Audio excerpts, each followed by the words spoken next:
देख रहे हैं भारत समाचार, आपके साथ मैं हूं स्वाति श्रीवास्तव। सबसे पहले बात करेंगे जानलेवा पुल की। गजब हाल है, देखा आपने। मुस्कुराइए कि आप उत्तर प्रदेश में। समझ में नहीं आ रहा है कि उत्तर प्रदेश के ये पुल आपकी मंजिल पर पहुंचाएंगे या सीधा यमलोक लेकर जाएंगे। जरा सोच लीजिए, सोचने भर से ही पूरे शरीर में कपकपियां छूट जाती हैं। अगर आपको इन जानलेवा पुलों के बारे में नहीं पता और आप उन इलाकों से गुजरते हैं तो जरा सावधान हो जाइएगा। जहां पर ये पुल है तो यकीन मानिए आप सिर्फ भगवान भरोसे हैं। अब तक आपने सफर पर चल रहे हैं। संजय सिंह, एडीएम, लखीमपुर स्थानीय।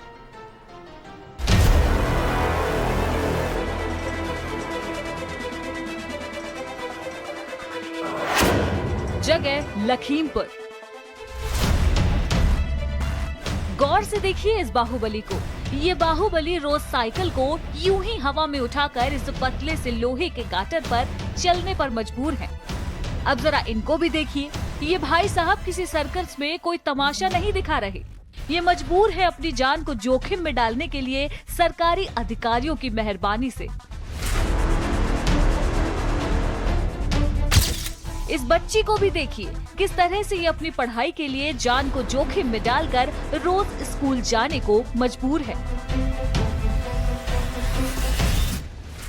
पुलों की बदहाली की ये तस्वीरें खुद अपनी कहानी को बयां कर रही हैं कि किस तरह इन पुलों के खंभों में भ्रष्टाचार की दीमक लग चुकी है। सरकारी अधिकारी हैं कि सुनते ही नहीं, वो रटे रटाए जवाब दे रहे हैं और मामले से पल्ला झाड़ देते हैं। बाढ़ के उपरांत जितने भी इंफ्रास्ट्रक्चर नष्ट हुए थे या क्षतिग्रस्त हुए थे, उनकी सबकी सूचना राहत आयुक्त के पोर्टल पे फीड कराई गई थी, जो हम लोगों ने फीड कर दिया है। नियमानुसार आवश्यक कार्यवाही करते हुए इंफ्रास्ट्रक्चर को, जो सड़क है या बिजली के खंभे हैं या पुल है या पुलिया है, उसको ठीक कराएं। अधिकारी महोदय ने तो अपना पल्ला झाड़ लिया, लेकिन उन बुजुर्गों और बच्चों का क्या, जिनकी रोज जान लोहे के इस गाटर पर टिकी है। हालात यहाँ तक पहुँच चुके हैं कि बच्चों को अपनी पढ़ाई तक छोड़नी पड़ी। आते स्कूल में इस पे निकलते हैं, बहुत दिक्कत आती है और पैर दर्द करने लगा हमारा। क्यों? इस पे निकलते हैं साइकिल लेके, इसीलिए मतलब साइकिल उठा के आप निकलते हैं, इस वजह से पेट दर्द कर रहा है, तो आप स्कूल नहीं जा रहे हैं। नहीं जा रहे। क्यों? पैर दर्द कर रहा है। जान जाए तो जाए, पढ़ाई छूटे तो छूटे, लेकिन सालों बीत जाने के बाद भी इन पुलों की फाइलें सरकारी दफ्तरों में धूल फाक रही हैं और जनता के हिस्से में आता है तो सिर्फ आश्वासन। अभी जो लोगों का आना जाना है वो इसी अधूरे पुल से है। जिस तरह से कितना मुश्किल भरे सफर से लोग इस पुल से गुजरते हैं, इसका अंदाजा हम ही लोग लगा सकते हैं, क्योंकि हम लोग लगातार इस बात को देख रहे हैं। इस जिले में अफसरों की मौज है, जनप्रतिनिधियों का क्या कहना है और ग्रामीणों की परेशानी क्योंकि कोई भी सुनने वाला नहीं है। तो ये पुल कब से ऐसे पड़ा हुआ है? बाढ़ आई था तब से पड़ा हुआ। अच्छा, उससे पहले बना हुआ था क्या? हाँ, उससे पहले बना था, रास्ता था। जगह रायबरेली। ये नजारा भी देख लीजिए, ये है रायबरेली का हाल। वही रायबरेली जो चुनाव आते ही पूरे देश में चर्चा का विषय बन जाती है। लेकिन चुनावों के बाद क्या होता है, आप खुद देखिए। आधे अधूरे पड़े इस खतरनाक पुल से पहले प्रशासन ने ये भी सोचना मुनासिब नहीं समझा कि कोई बोर्ड या गार्ड को इस पुल पर लगा दिया जाए, जिससे कि कोई हादसा न हो। अच्छा, ये तो फ्लाईओवर यहाँ पे आए हैं तो बंद है, कैसे चले आए यहाँ पे आप? मैप के द्वारा आया हूँ। मैप अभी भी रास्ता बता रहा है, आप देख रहे हैं। अभी बरेली में हादसा इसी तरह मैप से ही हुआ था। क्या लग रहा है आपको, जिला प्रशासन को लेकर क्या कहना चाहिए? शासन के लिए अब क्या बता दें, आप ठीक ही है सर। कोई गार्ड वार्ड की तैनाती नहीं हुई? रोक नहीं रहा कोई यात्रा? कोई कुछ नहीं, कोई गार्ड नहीं है? नहीं। तो आप लोग ऐसे चले आए यहाँ तक? हाँ, डायरेक्ट चले आए। अगर ये कोहरा उहरा समय होता तो क्या होता? एक्सीडेंट होता और क्या होता है, जाने जाती प्रशासन को क्या मतलब उस चीज से। इस बाईपास ओवर ब्रिज का उद्घाटन 2018 में हुआ था, लेकिन 6 महीने के अंदर ये पुल क्षतिग्रस्त हो गया। यहाँ से सांसद राहुल गांधी की अध्यक्षता में हुई दिशा बैठक में भी इस पुल का मुद्दा उठा था, लेकिन नतीजा क्या निकला आपकी आंखों के सामने खुद है। आपको बता दें कि रायबरेली के अहिहार में ही टोल प्लाजा भी निर्माण किया गया था और इसी फ्लाईओवर के चलते वहां पर टोल भी वसूला जा रहा है। राहगीर लगातार टोल तो दे रहे हैं लेकिन इस बाईपास का लाभ नहीं ले पा रहे हैं। ये आपको दूसरी भी बात बताएं, इस फ्लाईओवर जिस तरह से इस पे यातायात प्रभावित है उसके बाद यहाँ पर आए दिन हादसे होते हैं क्योंकि इस तरह सामान जो है सड़क ये फ्लाईओवर में बिखरा पड़ा हुआ है और ना तो यहाँ पर किसी गार्ड की तैनाती की गई है कि कोई अगर वाहन आता है तो उसको रोक सके। वहीं दूसरी तरफ इस फ्लाईओवर के चलते ही टोल भी वसूला जा रहा है लेकिन इसका लाभ रायबरेली वासियों को नहीं मिल रहा है। जगह सहारनपुर।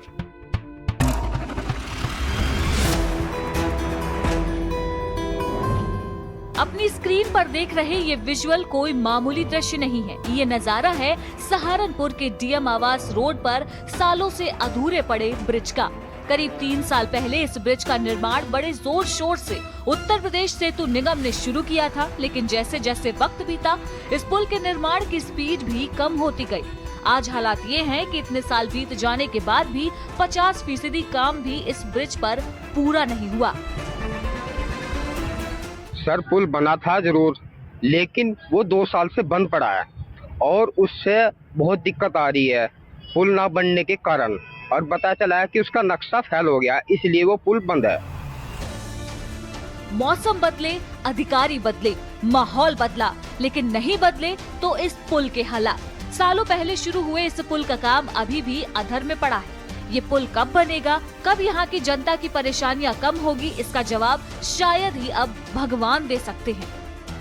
इसके आसपास से जो जाने वाले राहगीर हैं, कहीं ना कहीं उनके सामने दिक्कतें आती हैं। आप तस्वीरों में देख रहे हैं ये जो रास्ता है पूरे तरीके से बड़ा ही अति व्यस्त रास्ता है और जो राहगीर है यहाँ से निकलकर उत्तराखंड तक को भी यह रास्ता जोड़ता है। जगह उन्नाव। अब जरा यहाँ भी देख लीजिए, ये है उन्नाव में ब्रिटिश काल में बना हुआ यातायात पुल जो अचानक से भरभरा कर गंगा नदी में गिर गया। ये पुल उन्नाव को कानपुर से जोड़ता था। हालांकि प्रशासन ने इसको यातायात के लिए बंद करवा दिया था। पुल को मरम्मत करके चालू करने का प्रयास कई बार किया गया, कई बार सर्वे भी हुए, लेकिन रिपोर्ट में मजबूती को लेकर संतोषजनक रिपोर्ट नहीं आई, जिसके बाद इसे वैसी ही स्थिति में छोड़ दिया गया। इस पुल को धरोहर के रूप में संजोकर पिकनिक स्पॉट बनाने की योजना पर काम किया जा रहा था। ब्रिटिश काल के इस पुल का गिरना न केवल एक ऐतिहासिक धरोहर का नुकसान है, बल्कि उस लापरवाही की ओर भी साफ तौर पर इशारा करता है जिसे प्रशासन ने पुल की मरम्मत और सुरक्षा के मामले में दिखाया। स्पेशल रिपोर्ट, भारत समाचार। तो इन पुलों पर चलना आपके लिए खतरनाक नहीं बल्कि जानलेवा भी साबित हो सकता है। इस पर बात करेंगे, दो सहयोगी जुड़ चुके हैं बातचीत करने के लिए। सहारनपुर से लियाकत पुंडीर जुड़ चुके हैं और रोहित मेरे साथ जुड़ चुके हैं रायबरेली से। सबसे पहले रोहित आप ही के पास आएंगे। रोहित ये बताइए कि रायबरेली में कुल ऐसे पुल कितने हैं जो अभी तक पूरी तरह से अर्धनिर्मित हैं, या ऐसी स्थितियां आपने देखी जो जानलेवा हैं? क्या स्थितियां हैं वहां की रोहित? जी बिल्कुल स्वाति, अगर बात की जाए तो रायबरेली में चाहे रिंग रोड की बात कर लिया, रिंग रोड के दौर जो अधूरा पड़ा निर्माण है जिसके आधे आधे जो है बने हुए हैं, वही दूसरी तरफ अगर देखा जाए तो रायबरेली जिले की लालगंज क्षेत्र जो लालगंज बाईपास है, यानी जो है लालगंज से जो बांदा और टांडा को जाने वाला जो मार्ग उसको लेकर बाईपास पुल बनवाया गया था, जिसका जो उद्घाटन 2018 में हुआ था। लेकिन वो पुल महज जो है सिर्फ 6 महीने उससे यातायात हो पाया, यातायात उसमें चला और उसके बाद जो है वो पुल धराशायी हो गया, जिसके बाद यातायात प्रभावित है। यही नहीं, इस मुद्दे को लेकर लगातार यहाँ हादसे भी होते, इसको लेकर स्थानीय लोगों ने कई बार सवाल भी उठाए। यहाँ तक जो क्षेत्रीय विधायक रहे हैं उन्होंने भी इस मुद्दे को उठाया और उसके साथ साथ की बैठक में जो राहुल गांधी की अध्यक्षता में हुई थी उसमें भी इस मुद्दे को लेकर उठाया गया था। लेकिन उसके बावजूद भी जो पुल है वो अभी अधूरा पड़ा हुआ, क्षतिग्रस्त पड़ा हुआ, जिससे आए दिन हादसे का सबब बनता है। वहीं अब देखा जाए ठंड का मौसम है, कोहरा जो है आने वाला, कोहरा का सीजन शुरू होने वाला है। इस फ्लाईओवर के पास कहीं पर भी बैरिकेडिंग नहीं की गई, कहीं पर भी अगर देखा जाए सुरक्षा कोई इंतजाम नहीं किए गए। जिसके चलते जो देखा जा सकता है कभी भी कोई हादसा हो सकता है और जिला प्रशासन लापरवाही बरत रहा है। बरेली में जिस तरह से हादसा हुआ है, अधूरा निर्माण था और उससे गाड़ी गिर के 3 लोगों की मौतें हो गई। अगर रायबरेली की बात करें तो रायबरेली में भी गूगल मैप पे जो है और भी दिखाई पड़ता है, लेकिन जब यहाँ पर जो वाहन आते हैं, लेकिन जब देखते हैं पुल क्षतिग्रस्त तो वो रुक जाते हैं वहां पे। तो कहीं ना कहीं ये हादसे का सबब बन, दिशा की बैठक में मुद्दा उठने के बावजूद भी जिला प्रशासन इस ओर ध्यान नहीं दे रहा, ना ही NHAI विभाग के द्वारा ध्यान दिया जा रहा है। दूसरी तरफ इसी फ्लाईओवर के चलते जो बकायदा टोल राहगीरों से वसूला जा रहा है, तो रायबरेली मतलब जो सुविधाओं के नाम पर जीरो, रोहित, सुविधाओं के नाम पर जीरो, जानलेवा अलग से, ऊपर से टोल भी इन लोगों से वसूला जा रहा है। मतलब वसूली भी यहाँ पर हो रही है, ये समझा जाए। दिशा की बैठक हुई, राहुल गांधी ने इस मुद्दे पर बातचीत की, लेकिन निष्कर्ष जीरो निकला, ये समझे। बिल्कुल स्वाति, जिस तरह से देखा जाए, क्योंकि रायबरेली से सांसद है राहुल गांधी, उन्होंने पहली दिशा की बैठक उनकी अध्यक्षता में हुई थी और जो चाहे जनप्रतिनिधियों की बात कर ली जाए, उन्होंने इस मुद्दे को बैठक में जो है प्रमुखता से उठाया था कि जो फ्लाईओवर बना है उससे जो है लगातार टोल वसूला जा रहा है, लेकिन राहगीरों को इसका लाभ नहीं मिल रहा है। वहीं अगर व्यापारियों की बात की है तो जाम के झाम से व्यापारी जूझ रहे, क्योंकि जाम से निपटने के लिए ही इस फ्लाईओवर का निर्माण किया गया था, जो कि महज 6 महीने ही चला। 6 महीने में पुल क्षतिग्रस्त हो गया और उसके बाद आज तक यातायात प्रभावित है। वहीं पुल के जो निर्माण कार्य की प्रगति की अगर बात की जाए तो अभी भी सिफर है। जिला प्रशासन इस ओर ध्यान नहीं दे रहा, मीडिया कर्मियों के द्वारा भी इस ओर कई बार गंभीर सवाल उठाए गए। अक्सर मीडिया ऐसी खबरों से लोगों को रूबरू करवाता है, अवगत करवाता है, जो जिम्मेदारियां जिम्मेदारों के कंधों पर है। अक्सर जिम्मेदार उन जिम्मेदारियों को भूल जाते हैं और बड़े हादसे हो जाते हैं और उसके बाद वही रटे रटाए बयान। लियाकत, सहारनपुर की क्या स्थिति, क्योंकि आपने कुछ विजुअल्स ऐसे भेजे हैं, वहां के दृश्य दिखाए हैं जो वाकई में बहुत खतरनाक है, जानलेवा है, जहां पर चलना किसी के लिए भी जानलेवा हो सकता है। क्या स्थिति आपने देखी सहारनपुर में इन पुलों की, रास्तों की? जी, सहारनपुर में फिलहाल की जो मौजूदा हालत है उसमें 3 पुल ऐसे हैं जो कहें कि अधूरे पड़े हुए हैं। सहारनपुर के जो डीएम आवास के सामने का रास्ता है उस पर एक 900 मीटर के करीब पुल बनना था, जो पिछले करीब लगभग 4 सालों से बनाने का काम उसका शुरू किया गया था। बीच बीच में 1 साल के लिए उसका काम बंद कर दिया गया था, लेकिन अभी जो काम शुरू हुआ है, पिछले 1 महीने से लगभग काम शुरू हुआ है और वो बिल्कुल कहें कि कछुआ गति से काम चल रहा है। उसमें बताया जाता है कि जो रेलवे की लाइन आ रही है और कुछ हाई टेंशन की जो लाइन है उसकी वजह से वो जो काम है वो अधूरा पड़ा हुआ है। हालांकि यहाँ के जो सेतु निगम के अधिकारी हैं उनसे बात करने की कोशिश की थी, उन्होंने कहा कि कल आना और परसों आना। कुल मिलाकर बात की जाए, जो अधिकारी हैं वो इस मामले पर बात करने के लिए बिल्कुल तैयार नहीं है। इसी तरीके से पुल यहाँ नगर निगम का है जो सहारनपुर के बीच रास्ते पर है, गमोला नदी के, उसका वो भी पिछले काफी समय से तैयार हालत में, लेकिन दोनों साइडों में जो उसके अप्रोच है वो नहीं बन पाए। बताया जाता है कि दोनों साइडों में धार्मिक स्थल है, इस वजह से उसके अप्रोच बनाना भी संभव नहीं है।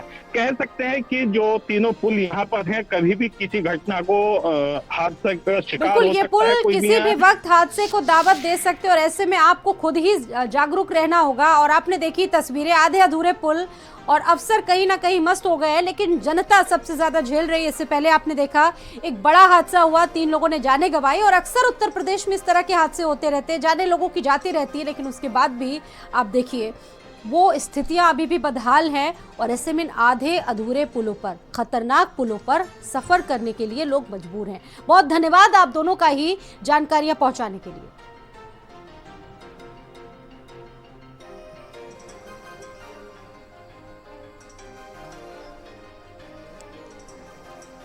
रोहित मेरे साथ लगातार जुड़े हुए हैं। रोहित, इससे पहले आपने जिक्र किया कि दिशा की बैठक में बातचीत हुई, राहुल गांधी ने मुद्दा अधिकारियों तक पहुंचाया भी, तो क्या कोई अधिकारी वहां पर पहुंचा नहीं, स्थितियां नहीं देखा, उनको नहीं लगा कि लोगों की जान जा सकती है, ये स्थितियां हैं, कुछ हादसे हो सकते हैं, कौन जिम्मेदार होगा? जी बिल्कुल स्वाति, क्योंकि रायबरेली का जिला प्रशासन पूरी तरह से जो गैर जिम्मेदाराना जो है कार्य कर रहा है। कई बार इसकी सूचनाएं दी गई है, यहाँ तक कि जब सांसद राहुल गांधी खुद दिशा की बैठक में इसको लेकर प्रश्न उठाया और उन्होंने कहा, स्ट्रिक्टली कहा था कि जब तक ये ओवरब्रिज जो निर्माण पूरी तरह से नहीं हो जाता तब तक टोल नहीं वसूलना है। लेकिन उसके बावजूद भी टोल की वसूली जो है चालू है, जिला प्रशासन इस पर ध्यान नहीं दे रहा और जो आधा अधूरा जो पुल पड़ा हुआ है क्षतिग्रस्त तरीके से, आए दिन हादसे का सबब बन रही, इस कोई जिला प्रशासन के अधिकारी ध्यान नहीं दे रहे हैं। वहीं इसको लेकर स्वाति जब जिलाधिकारी जिलाधिकारी हर्षा माथुर से फोन पर संपर्क करने का प्रयास किया गया तो उनका सीयूजी नंबर नहीं उठता है। तो कहीं ना कहीं जो रायबरेली के जिलाधिकारी हर्षा माथुर है उनका सीयूजी नंबर न उठना यह भी एक बड़ा सवाल है कि आखिर जब सीयूजी नंबर नहीं उठाते किस तरह से वो अपने आप को जो है साबित करना चाह रहे हैं कि वो सरकार से बढ़कर वो खुद जिलाधिकारी है, क्योंकि जब जिलाधिकारी का सीयूजी नंबर नहीं उठेगा। रोहित आपसे जानकारी लेंगे, बिल्कुल अधिकारियों से बातचीत की जाती तो कोई मुकम्मल जवाब नहीं मिलता है। सोचिए जिले का सबसे बड़ा अधिकारी, उसने गंभीरता तक नहीं दिखाई। लखीमपुर से शारिक भी जुड़ चुके हैं इस खबर पर। शारिक, ये बताइए कि लखीमपुर की क्या स्थिति है, क्योंकि ये जानलेवा पुलों का जिक्र कर रहे हैं, ये रास्ते जिन पर चलना लोगों के लिए दूभर है, ना तो यहाँ पर कोई व्यवस्थाएं, उल्टा लोगों से जो NHI विभाग है टैक्स भी वसूल रहा है। क्या स्थितियां देख रहे हैं, लोग कितना डर से में हैं?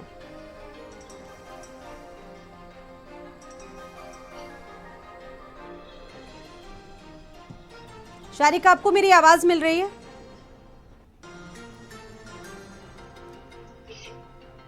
शारिक, आपको मेरी अगर आवाज मिल रही हो तो ये बताइए कि क्या स्थिति है वहां पर पुलों की, क्योंकि पुलों का जिक्र कर रहे हैं। कई ऐसे उत्तर प्रदेश में पुल है जिनकी वजह से लोगों का चलना दूभर हो चुका है और साथ ही साथ अपने डेस्टिनेशन तक पहुंचने के लिए लोगों को एक नहीं 100 बार सोचना पड़ता है।